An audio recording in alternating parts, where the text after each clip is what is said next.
This week on Dan Really Likes Wine, there is much nostalgia and a very large smile from me, hopefully from my guest as well, as we talk South Africa, but also talk Zimbabwe, because my guest is Zimbabwean. I grew up in Zimbabwe, and his is a story that gives me many, many, many reasons to not just be happy, but also to be enormously proud. He's become a good friend over the years. He's one of the great modern figures of South African wine, the sommelier turned producer.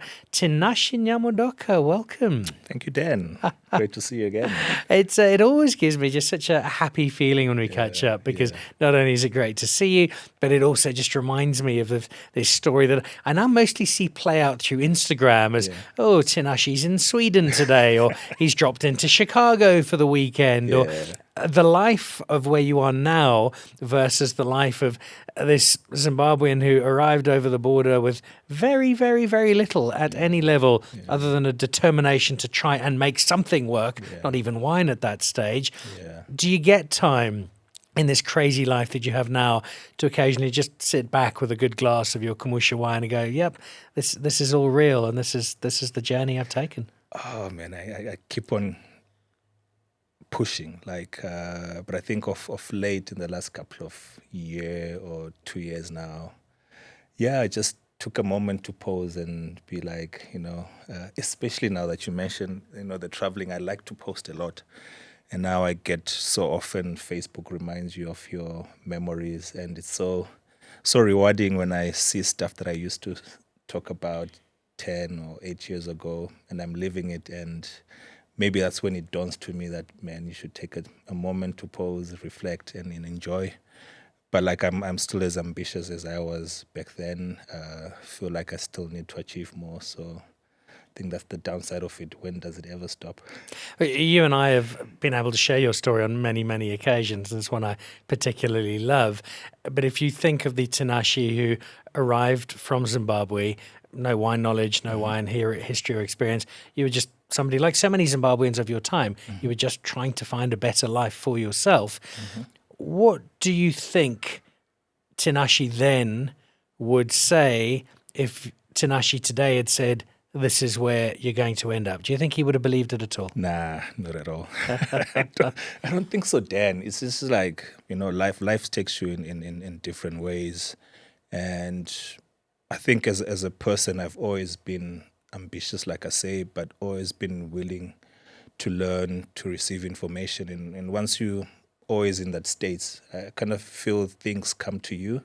So in this case, wine just came when I was in that state of wanting to discover what is Tinashe, what are my roots, what are my homes, what are my origins, and often being in a foreign land, trying to assimilate. And so it kind of feels like being in the right place at the right time type of feel. But when I started, I never thought I would get this far. I never doubted that I'll be somebody in life, but with the way things turned out, to be honest, I wouldn't have predicted it this way.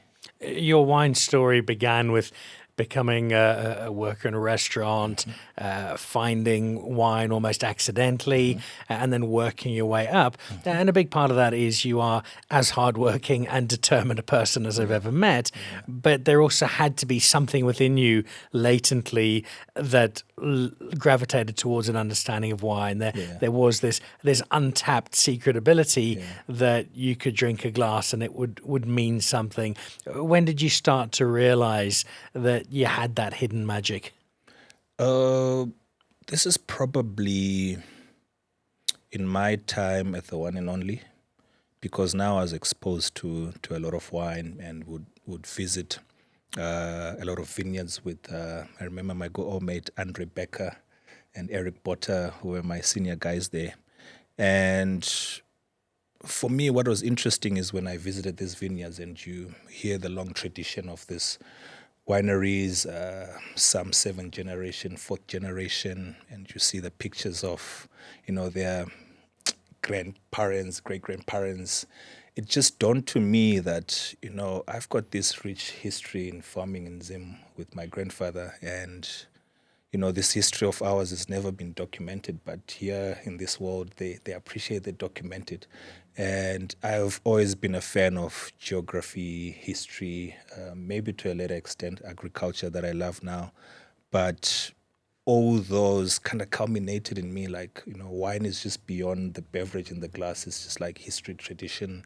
And I'm working with food in the restaurant. So I think for a moment, I felt this could be something that I wanted to do. Before then, I was so fixated with, you finish school, you do a law degree, accounting degree. I remember I was actually doing a BCom accounting degree back then, but never liked it. But I think when I discovered the subject of wine is the one time that I felt like there's something that I could study and enjoy at the same time.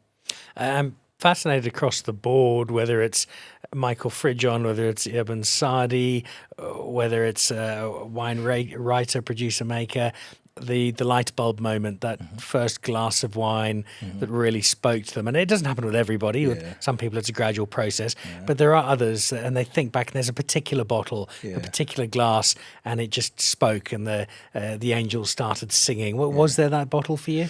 That bottle was a Rodera Chenin Blanc. I don't know if he's still king. He's retired, but he's still the king of Chenin, I think. Teddy Hall. We were at the Roundhouse restaurant. Remember, this is around circa 2008, so we're doing trainings. It could have been an 06 or 07 bottle by then, or even younger. But what I remember was, by that time, Dan, I wasn't drinking wine. I was working in a restaurant,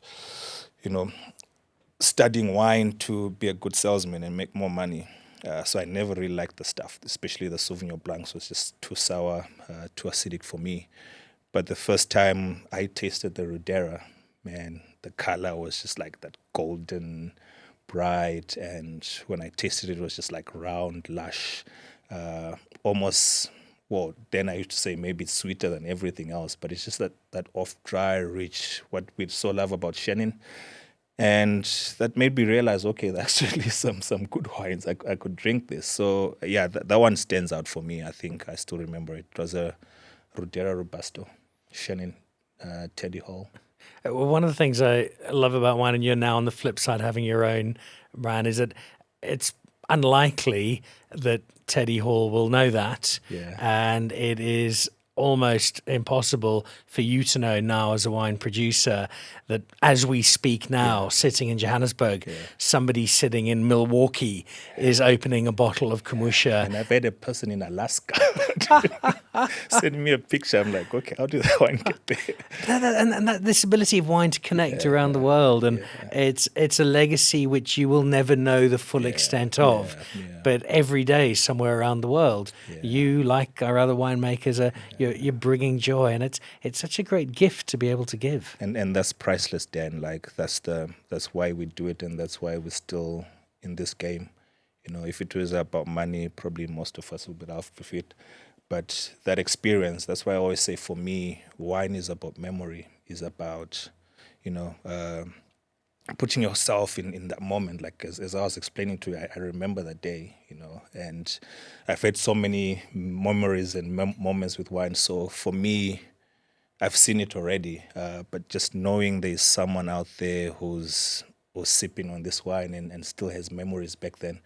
Other than that, I don't know any other beverage that can do that. I don't remember people drinking all those strong stuff in the club, remember the moment. But I think for me, that's what's powerful about wine. And that's what I want to harness. Part of the reason that you've got people in Alaska kicking back in downtown Anchorage drinking Kumusha is you've made this pilgrimage time and again now around the world to not just take your wine to people, but to tell your story and tell the story of the wine. I remember when I grew up in Marandera, one of the things we'd always talk about as kids as a sign of success is if you could end up going to States. It was never the United States, it was States. Yeah. One day we'll go to States. And I see, I often think there are four of you because it can't possibly be one person doing as much travel as you do, but making your way on foot, hitting the streets, seeing restaurants, seeing bottle stores. The life experience that has given you, I'm sure, has been tiring but enormously rich. Yeah. But the reward now starting to filter through as the Kumusha presence in in America has become quite considerable. Yeah, I remember first time I hit the shores there was, 2012? I probably did 16 states in 2 months, probably spending an average of 3 cities in the States. So that's about, 48 cities in That's a in crazy 2 schedule. months. And yeah, I've been, like you said, man, hitting those pavements and, little shop, big stores, and you meet people. And, often people say, what I love in general about then is, I felt accepted. And I just love that about Americans that, when I started my brand, the most challenges was getting it out to people. We in South Africa, there's a sea of delicious wines, delicious personalities. It's one good making a good wine, but getting it on a restaurant, getting it into a retail. So in the early days, I struggled in the local market. And when I went to America, they seemed to embrace it and give you a chance. Those who liked it were very open, equally so those who didn't like it. But yeah, I think that for me gave me the impetus to say, you know what, if all of these people can be wrong, so there's something right about it. So I've spent quite a considerable time there. I do quite a lot of, send quite a lot of my wines up there. And yeah, I kind of feel it opened up the doors, sadly, for the rest of the world. But, that's how the world is. How much of the ability to tell your story do you feel was helped, driven by Blind Ambition, that wonderful documentary about the four of you as the Zimbabwean blind tasting team, the cool runnings of wine tasting as we've described it in the past? How much did that do for you and your story? Yeah, it still does quite a lot.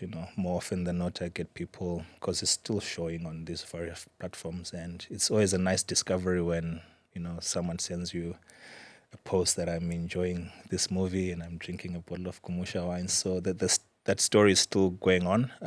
Not much of a celebrity fanfare of it, but I prefer it that way. I think it's more nicer when people discover the documentary and the wines now, than before when I was back there. And it's still, man, it's still a great experience I had with my brothers, who I'm still in touch with.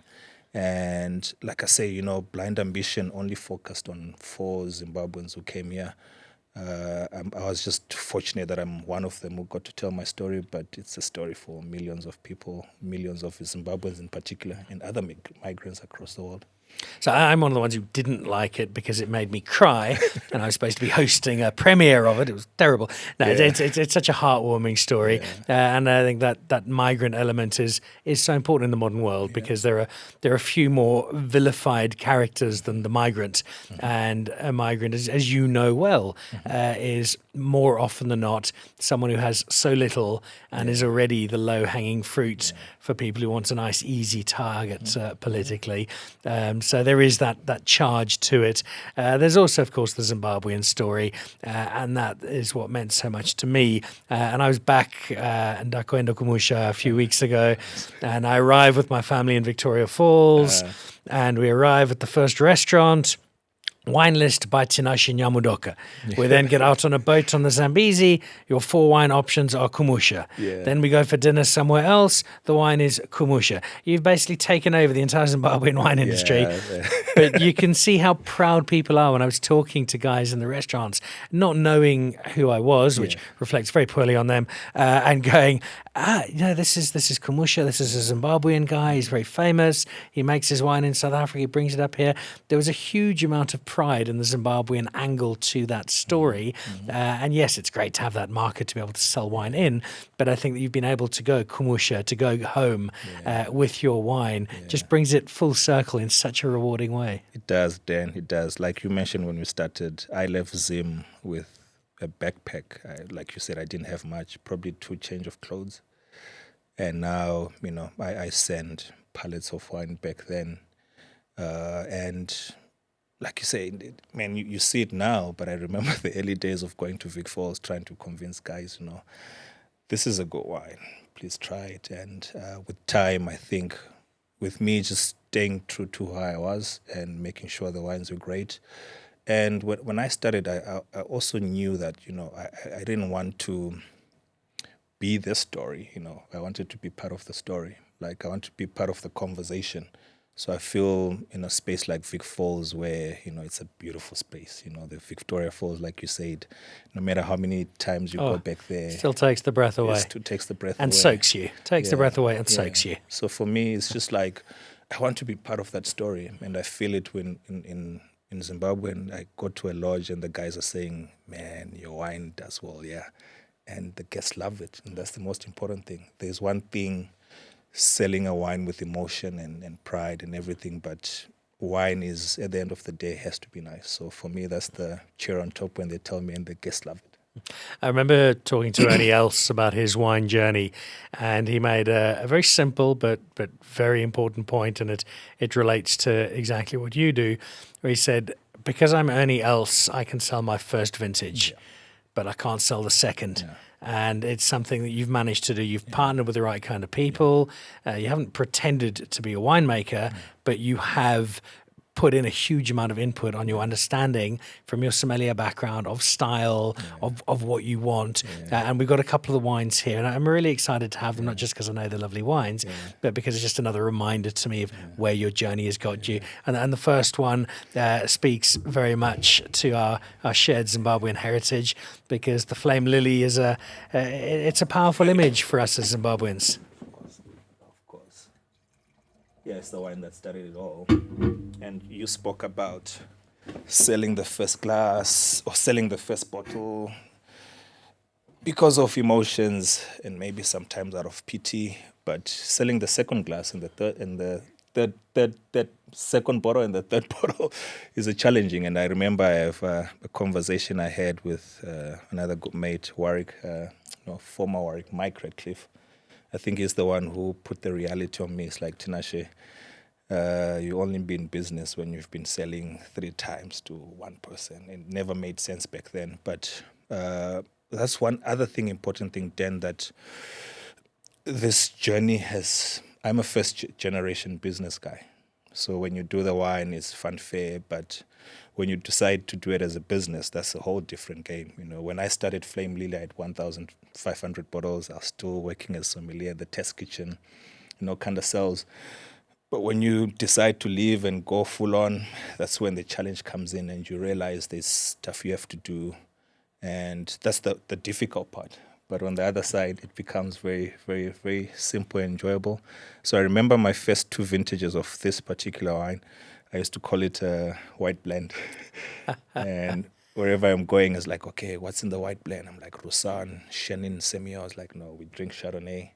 So again, another one of my mentors say, you need to come up with a cool name. So Flame Lily just stuck with me. It's a lovely name. Yeah, Zimbabwean national flower. And it comes on part of the label as well, incorporated with the Protea and some Zimbabwean heritage on the label. So the wine has evolved over the years. We're drinking 2022, if I'm not mistaken. Yeah, so my first iteration of this was a 2016, which was a Chenin and Semillon.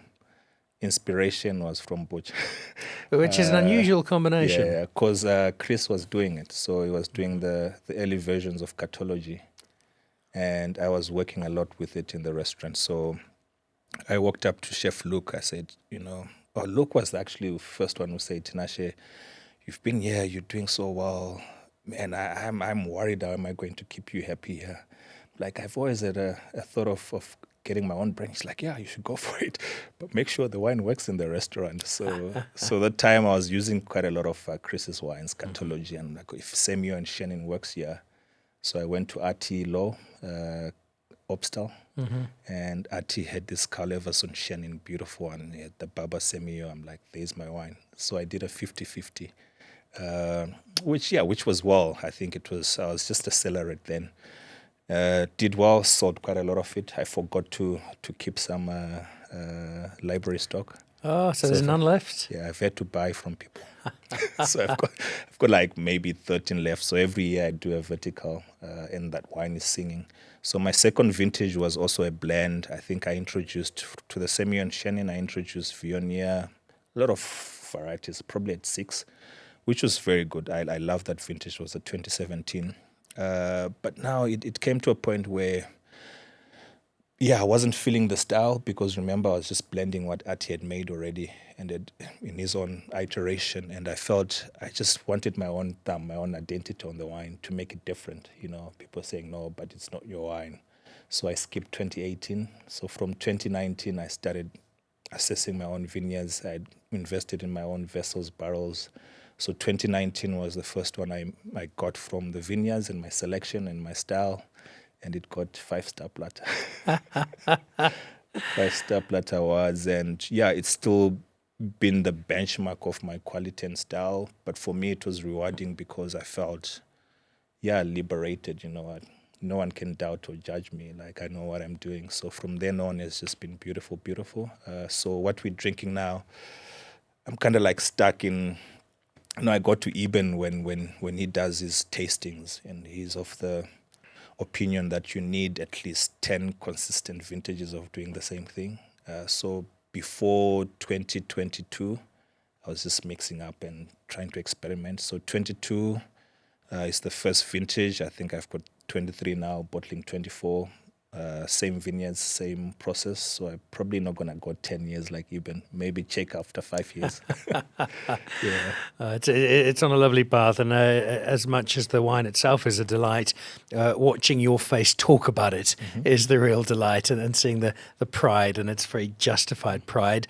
It's also wine that tells a story of Zimbabwe through the name. The second wine is wine that also tells a story, and it tells a story for you, but it also tells a story for me. The story that it tells for me is of a very happy Mrs. Nicol, because when we were up in Victoria Falls, we were at the Three Monkeys. Our mutual friend, Ilan Wiesenbacher, who's one of the world's great hustlers. He has side hustles to his side hustles. But we went in and he very kindly had a bottle of this waiting for us. And I maybe got a glass of this because my wife smashed this. She loved it. And it's terrific wine. And on its own, that would be more than enough.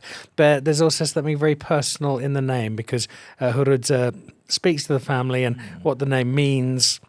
It's artisanal. It's somebody's got the hands to work with the fields, and it's one of those great examples. And you get it in a lot of African languages where one word requires many English words to try and not translate but convey the sense of meaning.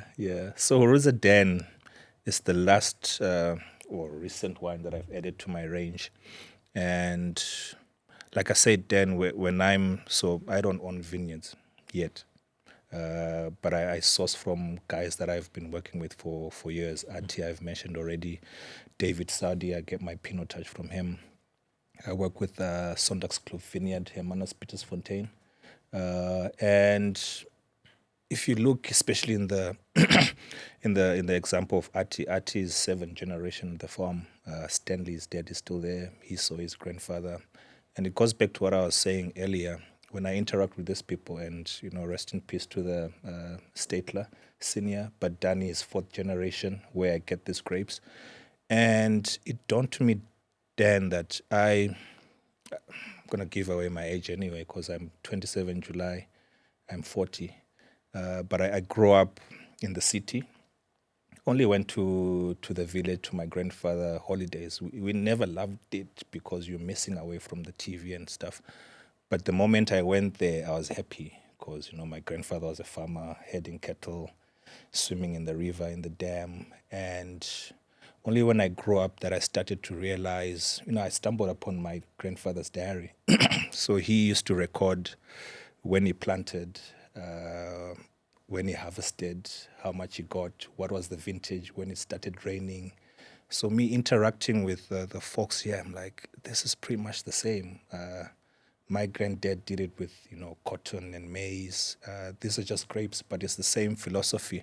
And I never appreciated, and most people never appreciated that part. And towards his last days, I could see that, he looks at his land and no one is working it. And I'm here learning other people's culture, but I've still got this land. So I felt I needed to dedicate a wine to him. So that's why I call it Hurudza, as a master farmer, skilled farmer. So he was very famous. Would have been a millionaire if the government didn't wipe up some zeros at some point. But yeah, it's a wine that dear to me, and that I really want to continue his legacy of farming. So I've already started working the land he left for me. So I grow quite a different crops there. Planning on planting vineyards probably in the year or two. I wanted to ask you about that because, and I must say, I'm no doubt he's looking down very proudly on your whole journey, but especially now that we're sharing a glass of the wine dedicated to him today. So cheers and makoro koto. But we've mentioned a couple of times in our engagements over the last few years this simmering dream of having vines in Zimbabwe. There is not, I think we can say, a rich history of Zimbabwe producing its own wine. Makuyu could just about get by. Green Valley would kill you if you had more than 3 glasses. But that could change. And I know that that's something that you would love to do, to be able to produce a wine in Zimbabwe from Zimbabwean grapes. Yeah, like I said, Dan, the challenge has been, the harsh conditions. It's really pours down in summer, late January, February, March. So it becomes challenging to harvest. But now with climate change, because I look at the weather patterns, especially in the area that I am, man, I could safely say if I had to make wines in the last 5 years, maybe 3 out of those vintages would have been great, because sadly there's not enough rain for the farmers in communal, but for grapes, as long as you've got a water source, that's good for it. On a commercial level, probably maybe a few years away. But for sentiment and something personal and low production, I'm going to go for it, yeah. Well, here's my pledge to you, and I've got my boss, Paula, watching, who shouts at me when I don't do things I've said I will do, is that when that first bottle comes off the production line, I will be up in Zimbabwe with you, and I will have that glass with you, and we will toast just another great chapter in this remarkable story of Tinashe Nyamudoka. Awesome, then. We'll see. I'll keep tabs. We'll definitely have you back on the show before then, though, because it is always a delight. Knowing you're probably off to the airport to fly to Bolivia or go and do a tasting in Monaco, or this is the life you now have. But it's when I'm genuinely so happy for how this story has played out, because the majority of such stories don't play out anywhere near like this. The person who comes across the border seeking a greater fortune, it's not often one that works out wonderfully well. Yours certainly has, but I know the work that's gone into it, and I know that's why it makes it so rewarding. So cheers to what has come, but still to so much more to come as well. Yeah, you always have good play of words, but I think, from my side, Dan, like you said, I've known you for years. I remember my earliest interviews when everything was such a dream. But what I appreciate about you and the platforms you create is, from my culture, I've always had a struggle of documenting things. So I think when I look back to the conversation we had, and if you guys go and listen, man, you can see what we're talking about now is what we were envisioning back then. So I applaud you, and I really appreciate what you create, because you're helping us document it so it doesn't become fiction. It all comes down to what I think most people secretly know. It's us Zimbabweans who really run South Africa, and will continue to do so. All right. Before immigration arrives at our respective front doors, a really, really special episode of the show for me. If you haven't had the Nyamudoka wines, the Kumusha, go and find them. They are wines of great soul and great beauty and great history, and they are part of a story that continues to unfold right around the world as a Zimbabwean immigrant who arrived over the border with just about nothing has now created this most remarkable wine career and added such a rich element to South Africa's wine story. My very special guest on the show this week, Tinashe Nyamudoka.